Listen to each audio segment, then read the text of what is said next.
Medical दुनिया उस वक्त हैरान रह गई जब यूपी के हापुड़ में डॉक्टरों ने एक नौजवान के पेट से 28 स्टील के चम्मच और 19 टूथब्रश निकाले। यह गैर मामूली वाकया उस वक्त मंजरेआम पर आया जब सचिन नामी नौजवान को शदीद पेट दर्द की शिकायत के बाद अस्पताल लाया गया। इब्तदाई मुआयने के दौरान जब डॉक्टरों ने एक्सरे और दीगर टेस्ट किए तो मैदे में धात जैसी अशिया की मौजूदगी ने सबको हैरान कर दिया और फौरी तौर पर सर्जरी की गई, जिसमें दर्जनों चम्मच और टूथब्रश बरामद हुए।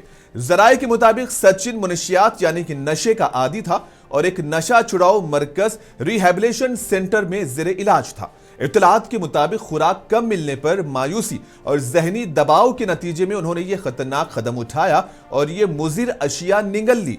डॉक्टरों का कहना है कि सचिन की हालत अब खतरे से बाहर है, मगर इस वाकये ने जहनी सेहत और नशा छुड़ाओ मराकज में दी जाने वाली सहूलियात पर एक बड़ा सवाल खड़ा कर दिया है। माहिरीन का कहना है कि यह वाकया महज एक तिब्बी अजूबा नहीं बल्कि नफ्सियाती मसाइल, नशे के असरात और बहाली मराकज में नाकिस सहूलियात की संगीन तस्वीर है। अब इंतजामिया की जानिब से मामले की तहकीकात शुरू कर दी गई है, ये मालूम किया जा सके कि सचिन इस नहज तक कैसे पहुंचा और जिम्मेदारों के खिलाफ कार्रवाई की जा सके। इस वीडियो पर आपका क्या कहना है, हमें कमेंट्स में जरूर बताएं।